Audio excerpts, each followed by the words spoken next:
Lindsay and Janine.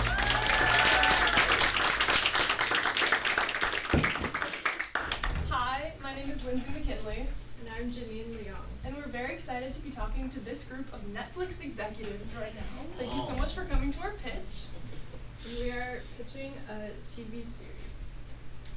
Alright, so in our TV series, Chasing Midnight, after a lowly kitchen worker inadvertently learns that the luxury space station she works on has lost all form of connection with Earth, including a supply of resources, she is forced to build trust with an unlikely ally and work together to stockpile supplies, stay alive, and get out before order is broken and time runs out.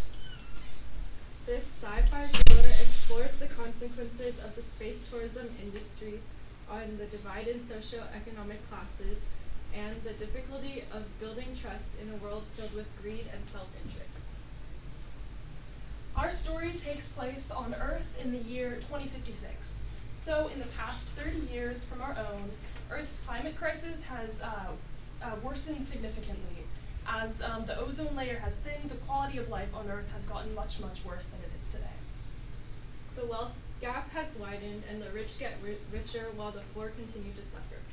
Trillionaire Otis Dalton's new luxury space station, Polaris, rests in suborbital space. With invitations extending to the world's most prominent figures, Polaris is set for its grand opening. So the main characters of our story are Rhea Solis and Jade Alexander. Rhea Solis is a 20-year-old kitchen worker who works on Polaris. She is independent, humble, clever, yet reserved, and she decided to work on Polaris in an attempt to help her struggling family, although this did mean that she would have to sacrifice her own dream of becoming a chef. Jade Alexander is a 22-year-old mechanic who also works on Polaris. When she was younger, she got in an accident and was paralyzed from the waist down, so on Polaris she uses crutches. Her family disapproved of her profession because they feared for her safety, but she wanted to prove herself, so she applied to work on Polaris.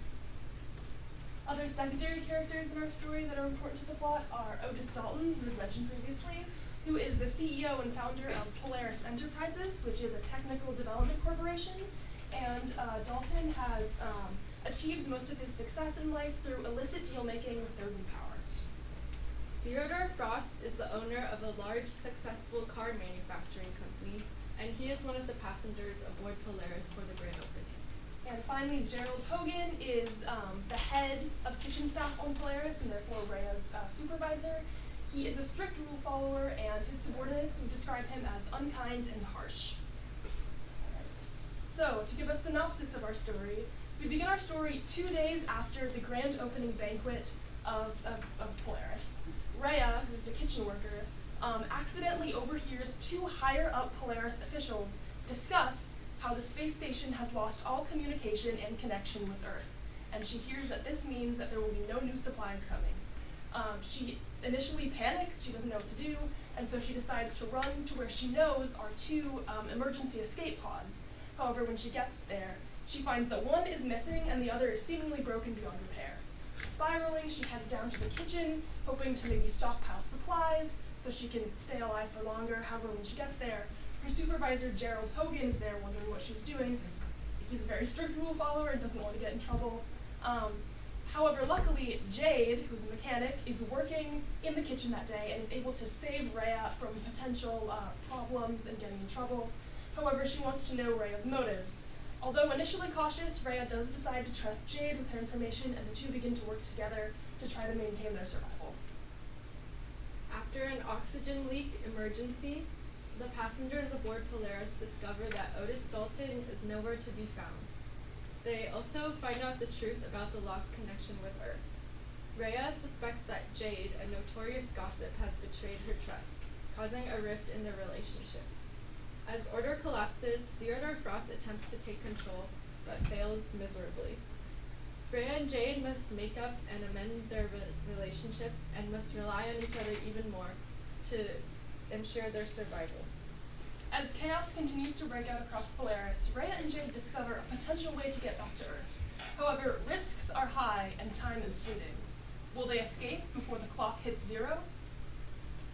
That's up to you guys to determine. Here are 2 potential promotional posters for Chasing Midnight. We hope that you guys, as Netflix executives, are interested in our pitch. Yeah.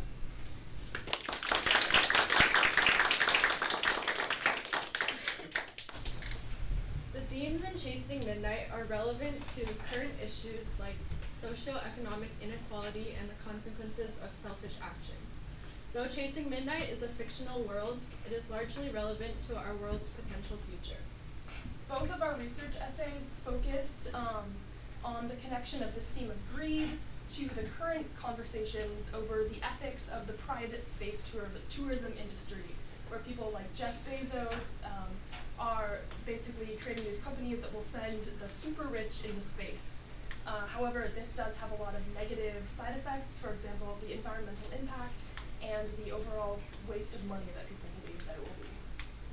This kind of space travel would only be accessible to the extremely wealthy and would not benefit the rest of the population. As space travel becomes more significant, we believe that this story will have a lot more relevance in society and life. Thank you.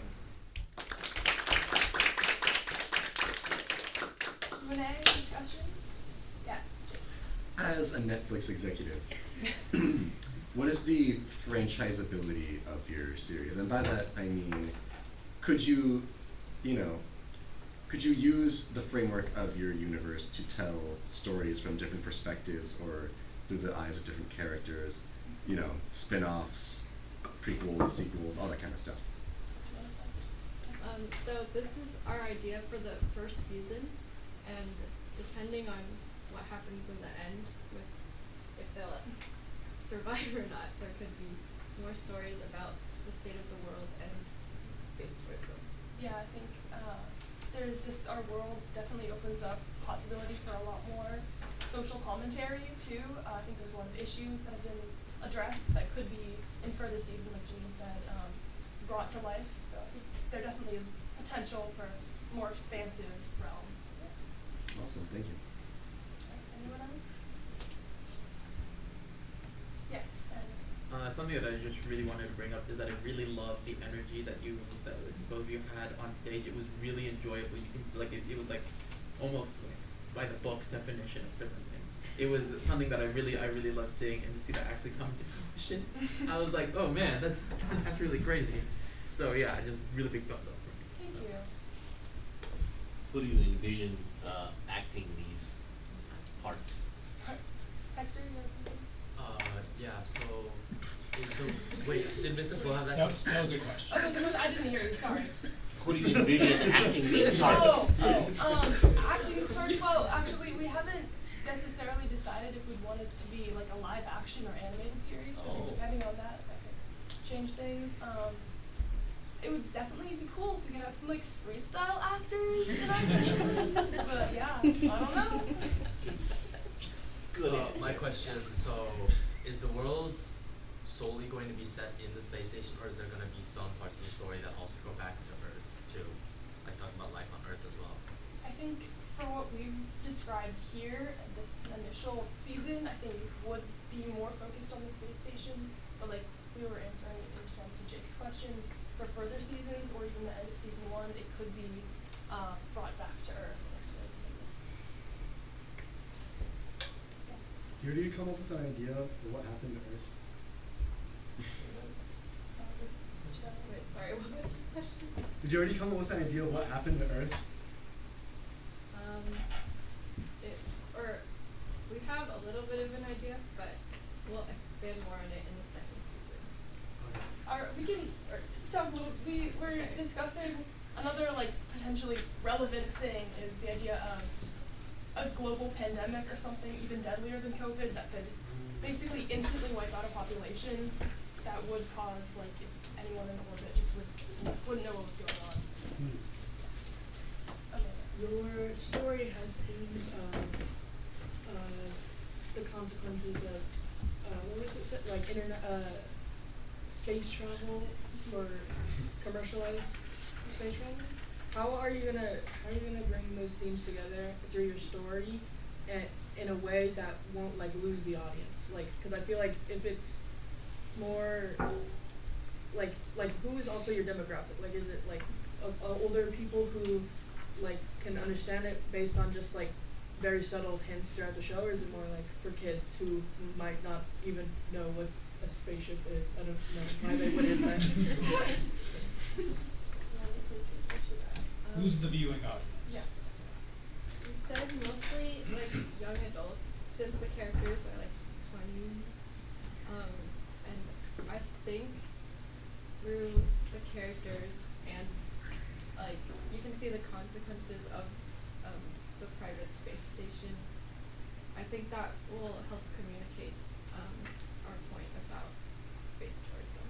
Also, in terms of just an overall audience, yes, they're like 20-year-olds, and so like young adult probably is the primary audience, but it's definitely just, we hope that it would be visually appealing enough to interest almost anyone from across all ages. So.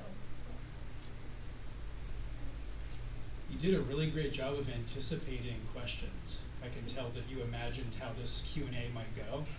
And I just want to say I really appreciated the energy that you maintained. Like, you built it and maintained it consistently throughout the entire pitch. And you plan to go back and forth and not just have one person talk for the entire time. So I thought that was really effective in the presentation. Anyone else who'd like to comment? We have Olivia.